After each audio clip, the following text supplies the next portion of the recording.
Yoski, we back ski. We had to take a brief intermission. Yeah, that was premeditated. I was gonna say that. You could tell. Fuck y'all. Anyways, you feel me? You see how I'm coming. Got the sandwich. I had to cut my bit in the. I had to cut this bitch into triangles. You feel me? Cause you just simply get more sandwich that way. I know I got some chips in this bitch game. Oh, I could go crackers, but nah. I know I got some chips in this bitch. I don't gotta go crackers. I'm not gonna go crackers if I don't got to.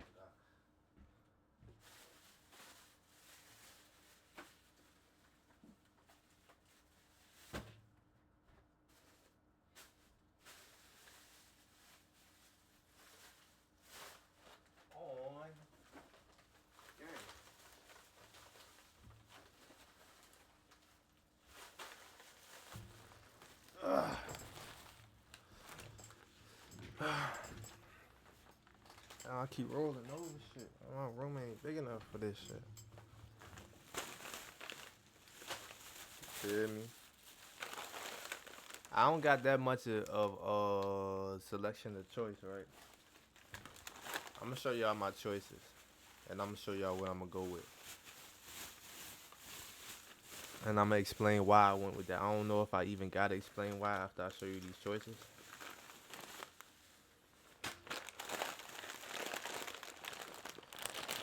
These are my options. You feel me? And I'm gonna go with the twist. Enough said. If I run out of twists, I'm going to Cheetos. You feel me? But yeah, let's get back into it, gang. Goddamn. We watched the video on Bruh Getting Life, right? Now let's watch 3 True Scary Jail Horror Stories. Yeah. Where are my You know what's crazy, bruh? I seen this yesterday on his page, right? But it was under the membership. I'm like, damn, that's probably a good video. I said, low key, I should pay for the membership, right? Cause he got like the members only videos, like right here. I'm like, damn, maybe I should pay for the membership. Then I'm like, nah. Cause he be taking stories from the membership and then he'll post that shit anyway. So it's like, why do that? You just gonna post it anyway. And I said, bro, the jail horror stories, that shit bound to go up. Like that shit bound to get hella views. I know he gonna post that joint anyway. And what do you know? Nigga post this bitch anyway today. Come on, gang. Or yesterday. We reacted to this one last time, but I swear I don't know if it's in that video, but I swear, bro, if you go back and look in that video, you can see, but that bitch say members only, and it's jail horror stories, bro. That's why I ain't fucking with that shit, gang.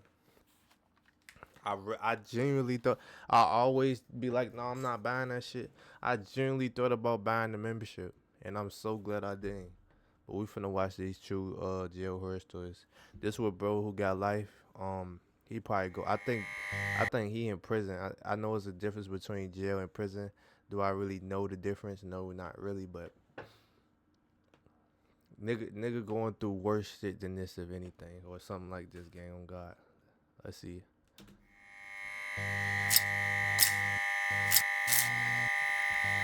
I would turn the lights off, but I'm not eating in the dark. That shit dead.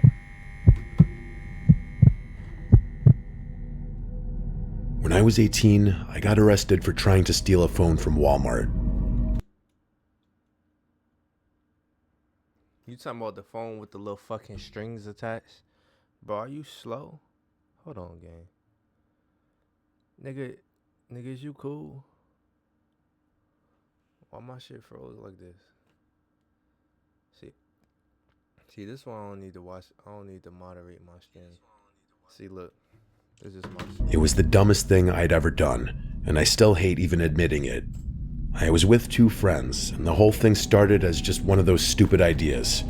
I thought I could open the packaging, slip the phone into my hoodie pocket, and walk out like nothing happened. Instead, loss prevention stopped me before I even made it to the exit. I didn't know they watched the cameras like that. Within an hour, I was sitting in the back of They a don't give a fuck if you steal a bag of chips, bro. You can steal a bag of chips.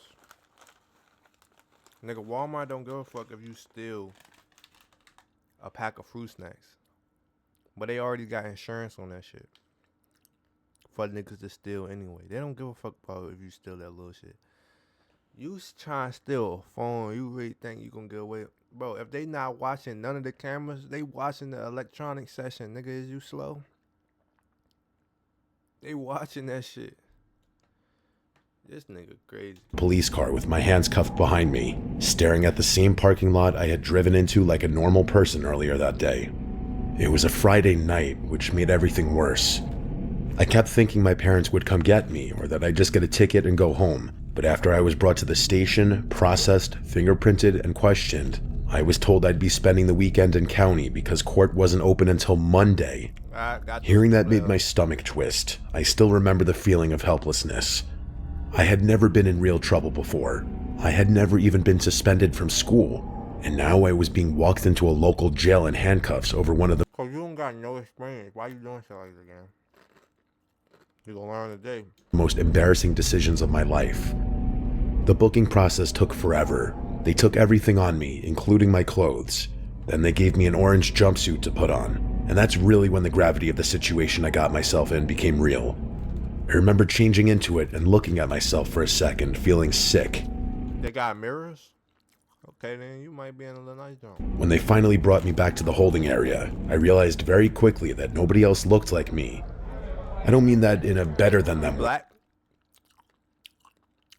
Or you white? If you black, your ass is in trouble. Oh God. I just mean I looked young, scared, and completely out of place. Some of the men in there were older, bigger, tattooed, and looked like genuinely dangerous, scary people. A lot of them were loud, acting like this was some fun place to be that they'd been 10 times before. A few of them looked at me like they were annoyed I even existed. Some guys actually made fun of me, calling me pretty boy. I tried not to react, but I could feel my face getting hot. Hey, gang. I call your ass fresh meat, boy. I ain't gonna lie, bro. I hope you did some push-ups or something before you came in that bed. I stared at the floor most of the time and tried to look calm, but I'm sure everyone could tell I was terrified. After a while, a fresh group of arrestees got brought into the day room, and we were all Arrestees? Oh yeah, this nigga is white. told we could make phone calls. I called my parents, and my mom answered. The sound of her voice almost made me break down. I told her where I was and what happened, and then my dad got on the phone. He wasn't screaming, which somehow made it worse. He just sounded disappointed. He told me they had already called an attorney and that I would most likely be out on bail by Monday after I saw the judge. Monday was so far away, though. I wanted to ask them to get me out sooner, but I knew there was nothing they could do. Yeah, you stuck. After the call, I had to go back into the day room Luckily, I ain't let your ass sit in there long. and pretend I wasn't on the verge of panicking or crying. Later that night, they assigned me to So this all you needed. Judging how this story sound, how scared you sound, this all you needed. We ain't gonna do that shit no more. a cell. My cellmate was a man in his 40s who told me his name was Bob. I almost didn't believe that was his name. At first, I was almost relieved because he wasn't screaming or acting aggressive like some of the others. He had a calm voice and talked to me like a normal person. He asked what I was in for, and I stupidly told him. He laughed a little and said that was nothing, that I'd be fine. For the first hour or so, he actually made me feel less alone. He told me how to deal with the routine, when meals came, how to keep to myself, and not to let anyone see me looking too nervous. I remember thinking maybe I got lucky, but that feeling didn't last. As the hours dragged on, Bob got too comfortable with me. He started asking personal questions like where I lived, if I had a girlfriend, what school I went to, and if I still lived with my parents.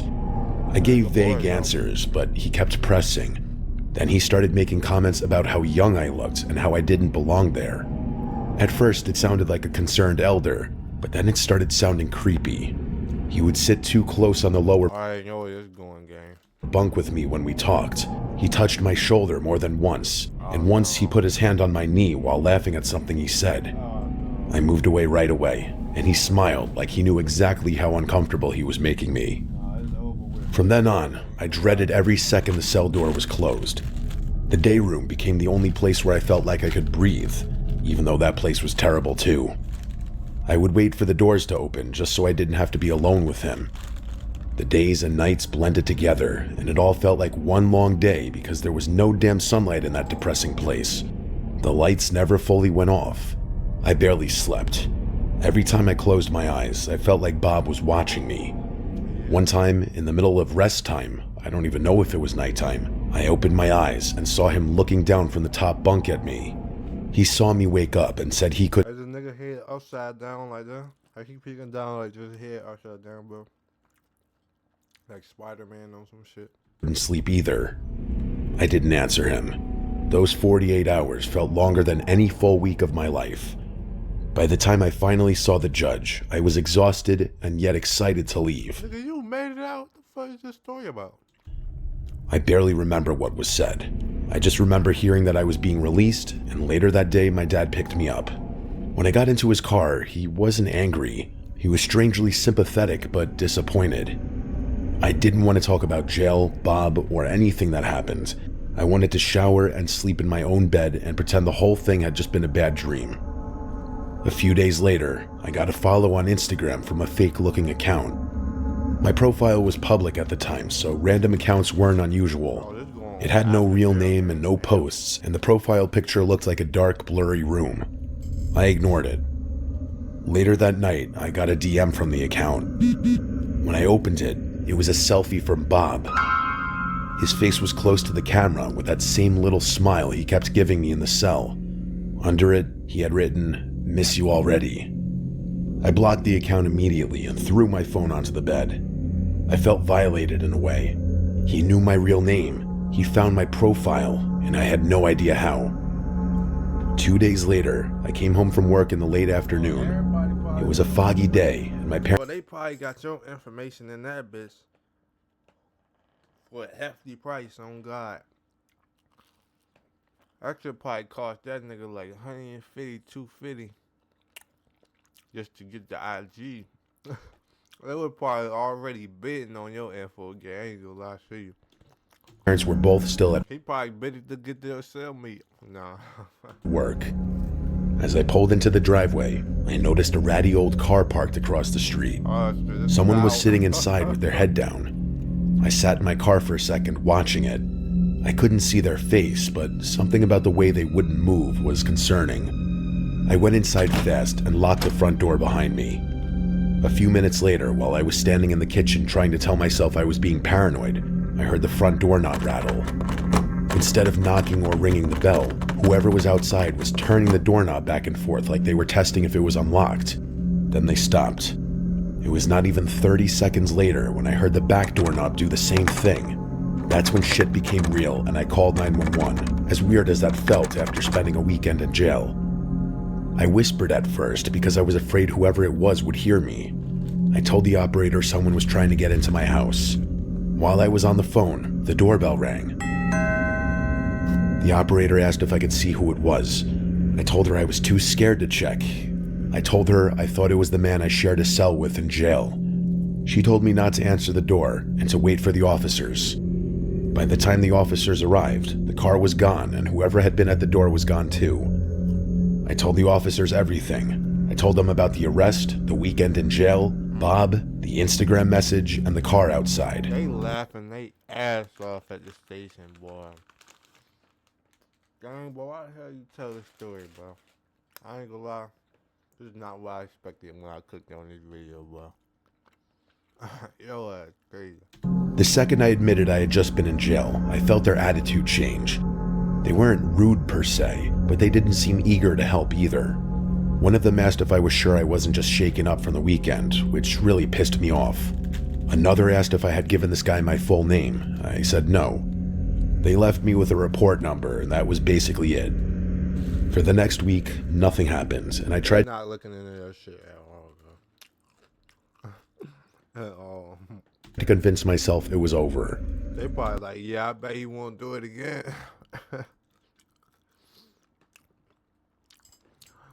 That shit, next time you steal a phone, I told Walmart, don't even call us, call Bob.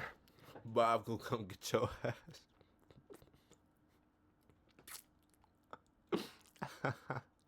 Next time you fuck up, we got Bob on speed dial. Then one night, I went to a dive bar with friends.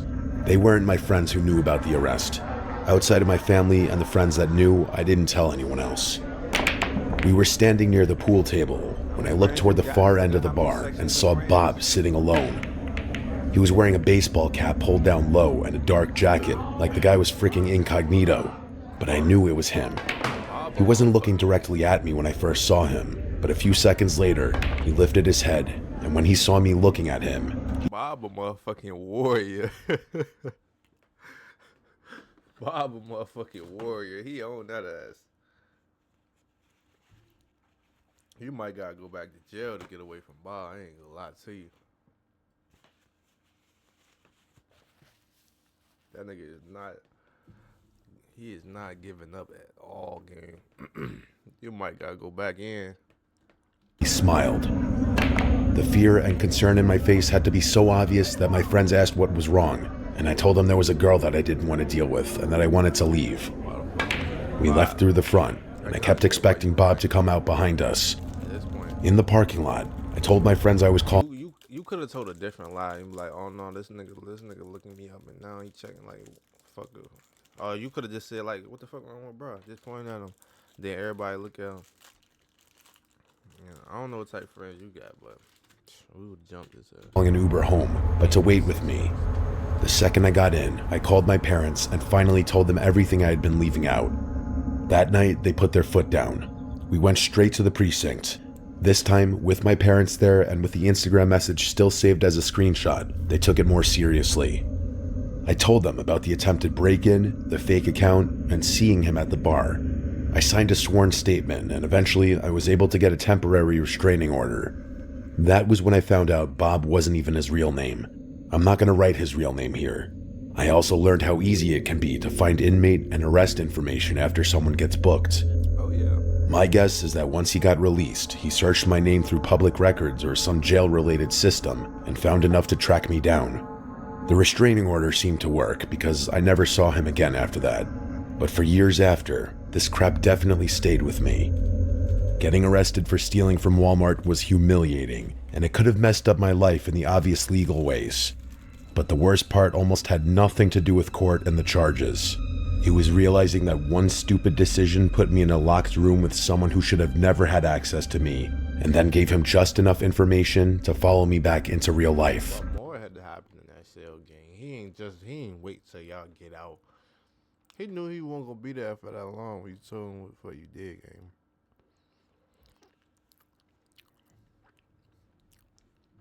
He got that ass in that cell. That's what it is. He wanted some more when he got out. Dog was over. GG Cable. This is the first time that I'm trying to explain something by writing. It sounds like a female. Let's see. I also just want to say that I struggle to relive this memory. Whenever I start to go down the rabbit hole of potential harm that could have ensued for my friend Laura and I start to get anxious and worked up all over again. I'll start from the beginning. Last summer, I started dating a guy who lived about an hour away from me. It only lasted a few months. I'll be honest, it was a rebound. The only reason I'm mentioning him is because on this hour-long drive, I would always pass this giant building in the distance. Most of the drive was nothing but trees and massive open fields of grass. When I would be roughly 15 minutes from his house is when I would drive by that building. From the road, it looked like a building you would see in an old horror movie. He had these high arching roofs, small windows, and this giant cross on the highest point of the roof. The building fascinated me. I asked him once if he knew what the building was, and he had no idea. He said he thought it was an old prison, but truthfully had no clue. He said that Oh, okay, this is where this is going. I was about to say. For his entire life, it had been abandoned, and he never cared enough to find out what it was. That's one of the many differences between him and me. Mental hospital. That's worse than a prison.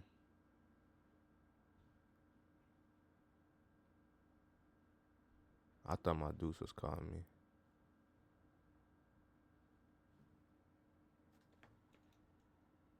Yeah, we good. We good.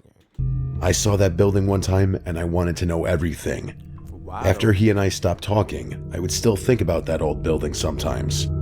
I told my friend Laura about it, and she seemed just as interested as I was. We tried looking it up online, but we couldn't find any concrete evidence for exactly what the building was used for. Honestly, we probably didn't look that hard. Neither one of us is the internet research type, and when no easy information was available, we gave up the search. However, we weren't ready to curious then. What the fuck? Give up on the building. That's when Laura made an interesting suggestion. She suggested that we just drive out to the building and check it out. She said it's not that far after all, and if it's abandoned, nobody will be there. I was on the fence about this, not because I didn't want to, but because I don't really live on the edge.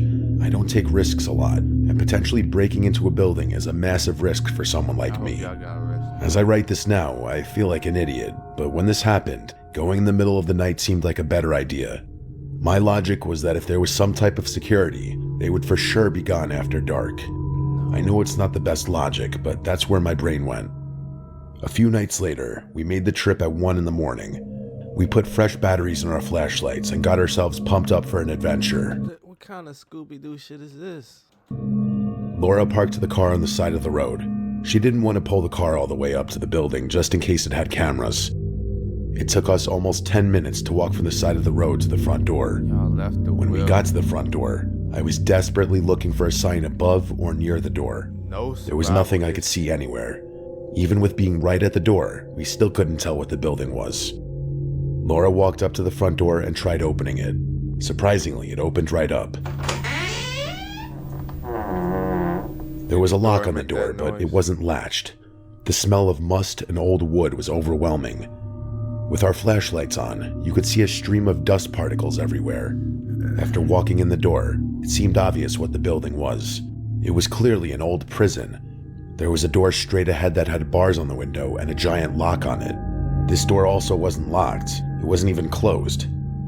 I was starting to feel anxious about entering this place, but Laura continued forward, so I followed her. We made our way through several smaller rooms and then eventually walked into this big room that had many cells lining the wall. The building was also littered with debris. There were chunks of the wall and ceiling all over the place. It was like the place was literally falling apart. Laura wanted to keep going, but I was all done. With all the debris everywhere, I didn't feel safe. I told Laura that the ceiling could cave in at any second. She laughed at me and called me a nervous wreck. She wasn't wrong. She promised just a little while longer.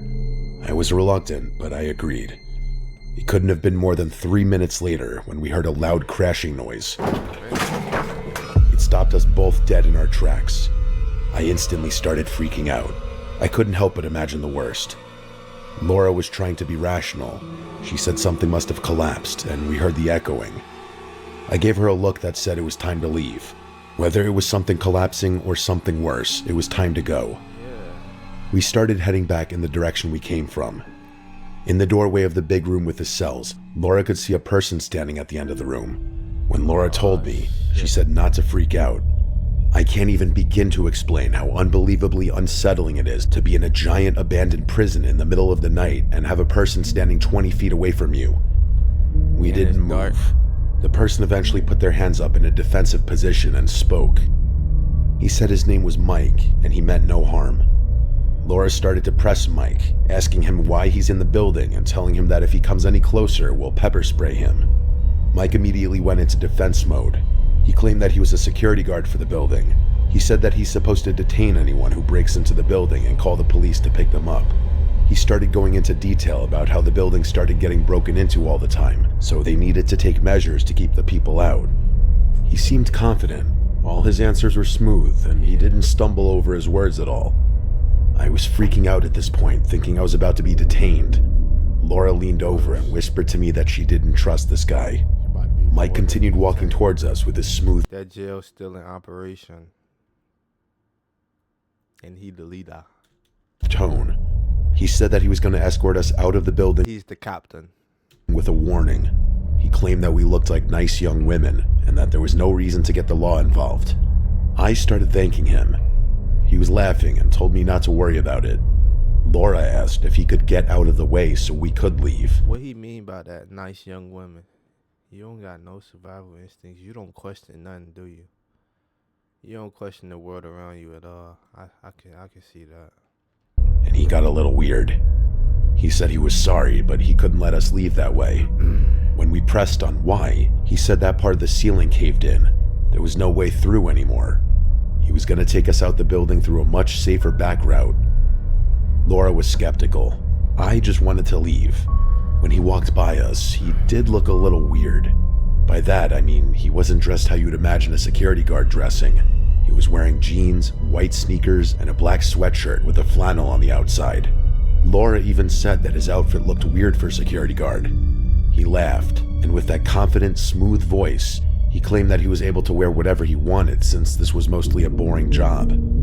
We were walking deeper into this building, and it felt like we were going in the opposite direction of where we needed to be. Why is y'all Every following time we asked where we were going, he would just say, "Don't worry, we're almost there."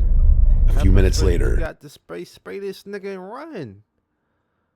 The hell is you doing?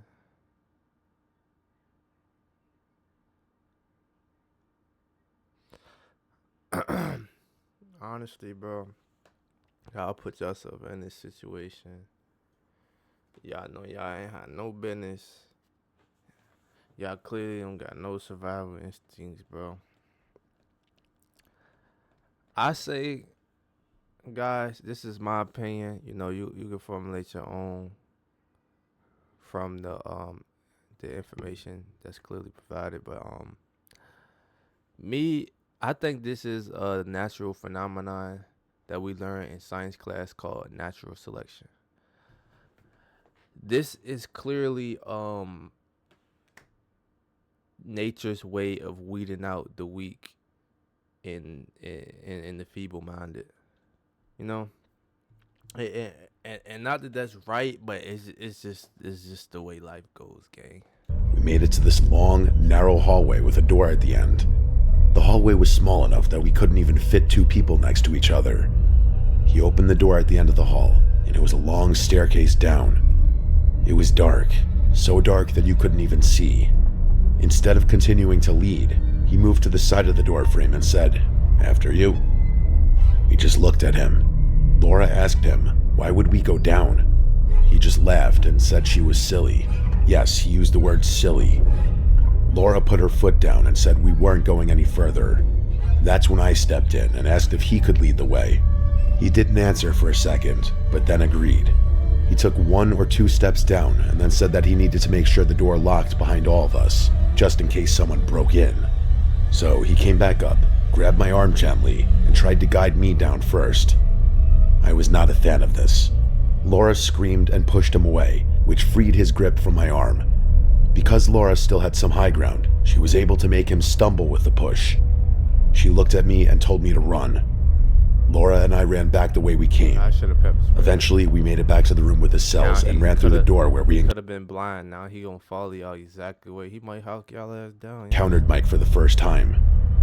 We made it all the way back to the front entrance, and never once did we see any area that was caved in, as Mike had claimed. The entire time we were... Bro, y'all niggas literally could have looked for yourself.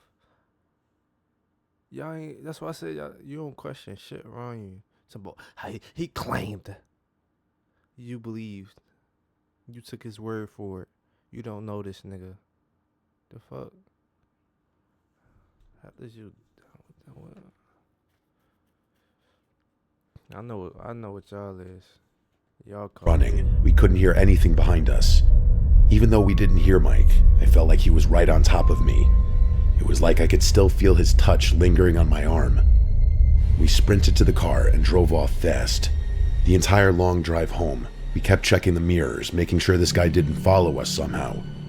It was about a week later that I contacted the police in that area. Oh, Lord. I admitted to them that I had broken into the building and that the security guard had tried getting me into a dark basement. The cop was speechless. I thought it was because I had broken into the building, but it almost seemed like he didn't care about that.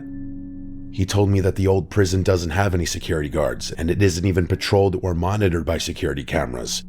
He said that whoever we encountered that evening was not a friendly person, and my friend and I are lucky to be alive.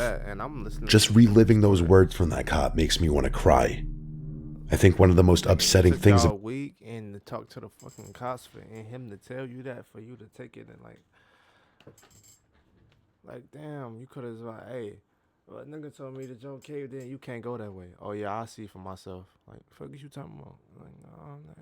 About this nightmare, so we have no idea where this guy came from. He looked a little too clean cut just to be some random guy who lived in an abandoned prison. If I think about it too much, I can almost feel his hand grab my arm again, and I start to spiral out of control. I know I'll never. I told you, nigga, he's the captain. The jail is still in operation. Get answers to this horrible night. I'm just happy I'm still here. Imagine being able to build any. What bro say on the other story? You was the arrestee.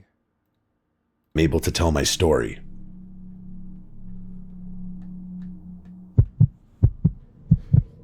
Anonymous. Several years ago, I moved across the country. I worked as a corrections officer at a local jail. I was there about a week when I met Edgar. We got another perspective. Yeah. Okay, then. I think this is going to actually be a good story, y'all. Okay. Seemed like a decent guy. Just because he was in jail doesn't necessarily mean he was a violent criminal. Just in Edgar's case, he was there for violating his parole, not being violent. Right.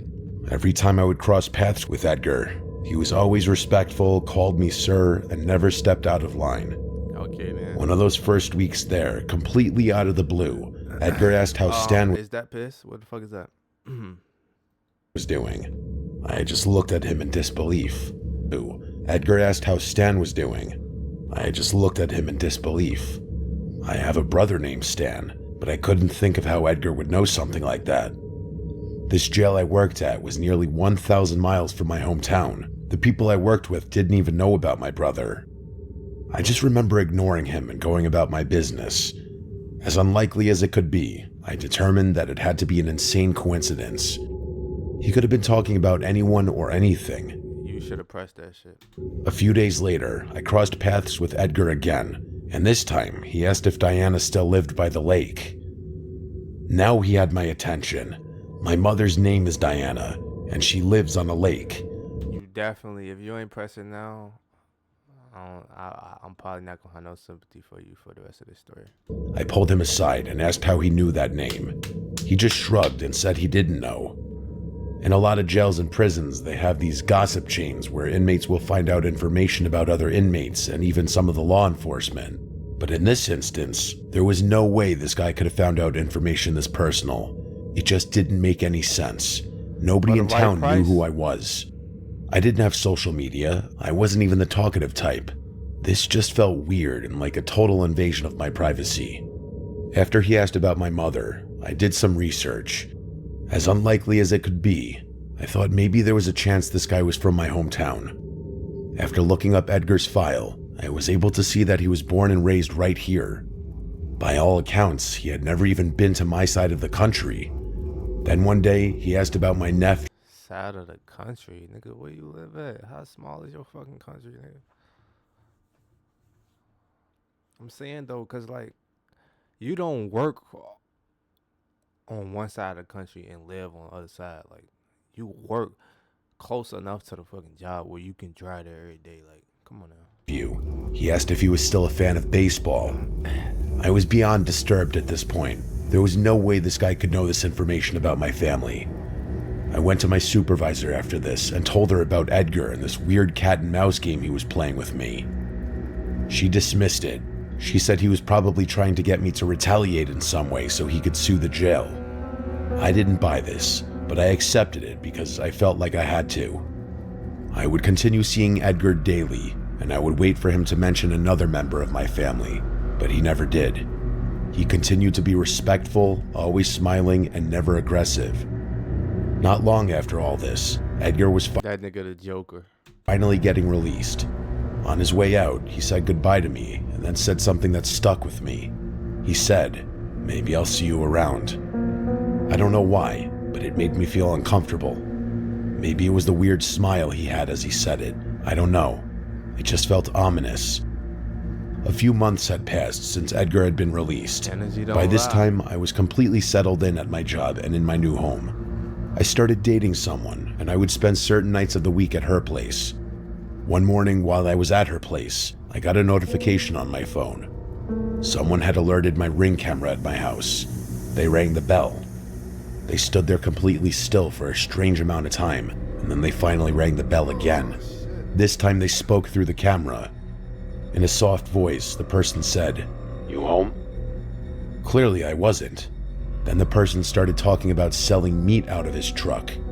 He pointed away from the camera and said that he had a lot of meat in his truck, and he was going door to door trying to sell meat. You said what, gang? Hold on, pause. Be specific about what the fuck this nigga selling.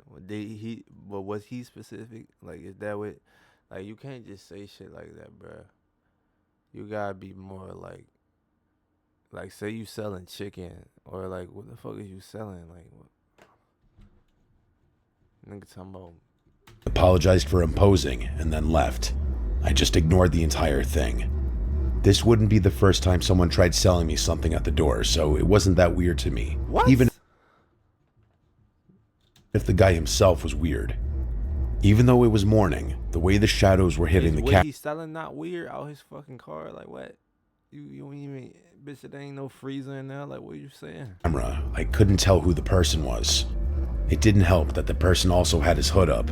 Not a good look if you're trying to sell a product. That next night, I stayed at my girlfriend's house again. No awareness. A little after 2 in the morning, I got a notification on my phone. Somebody was at the door.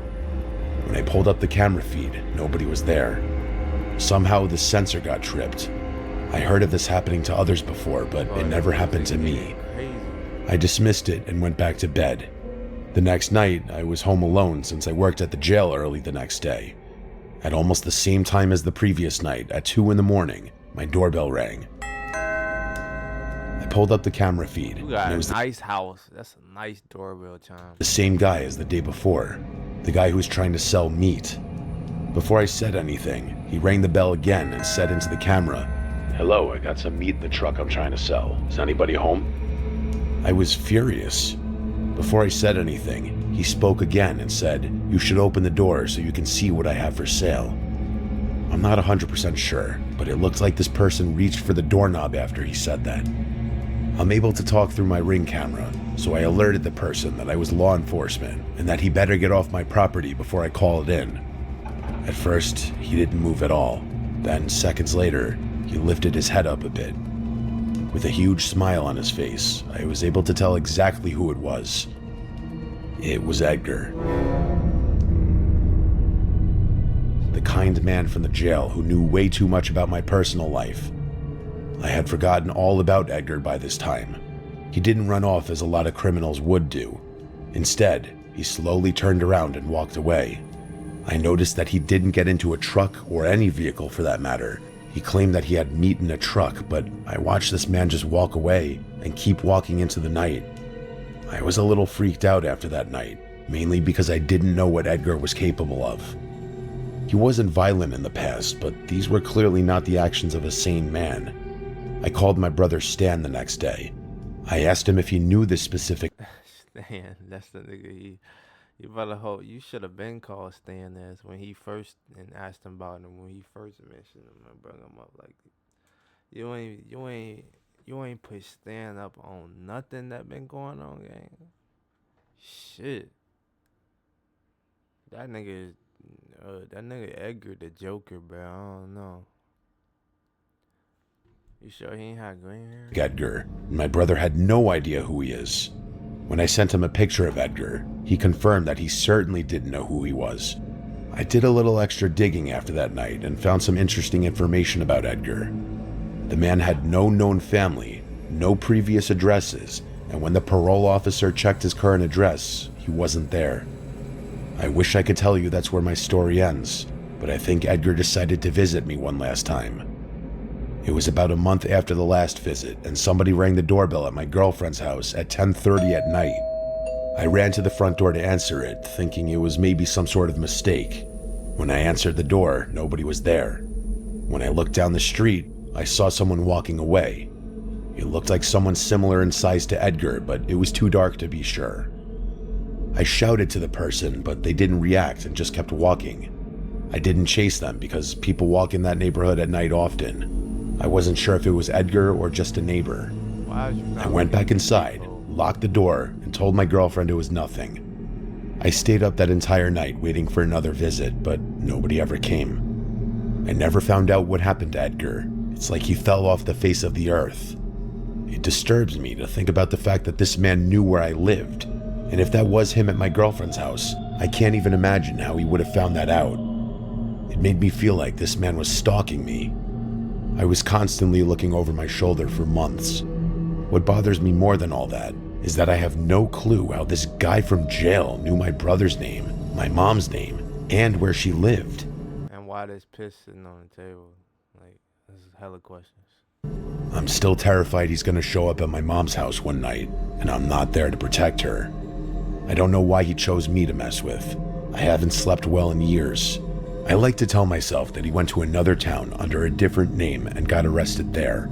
The hope that he's in jail is one of the only things that helps me not dwell on this more than I already do. I don't think he in jail, gang. I think you down the line, you down the list. You feel me? He fucking with somebody else right now. Nah. Pooh Shiesty, America's Dumbest Crash Out. This video will blow your mind. No, we already know, bro. We already know.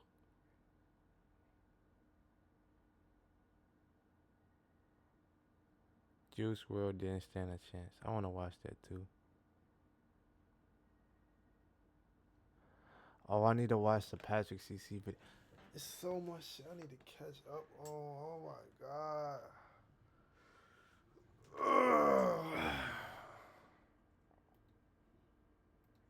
Alright, that's a bet.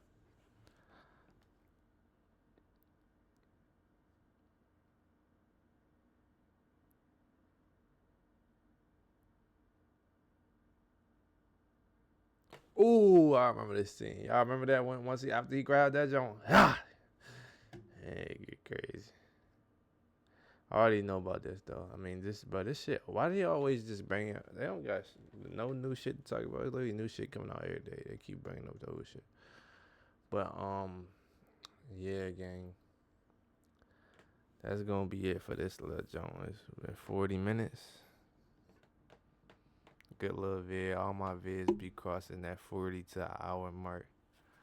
I don't know if that's a good or bad thing, but I guess if you enjoy this content, it's a good thing. But I'm gonna see you on the next vid. That was not at all what I expected from you feel me, jail horror stories. A lot of that shit, especially the last two stories. I mean, it had to do with jail, but the second story ain't had shit to do with jail. That shit was just dumb. I'm glad I didn't pay for membership just to watch that shit, on God.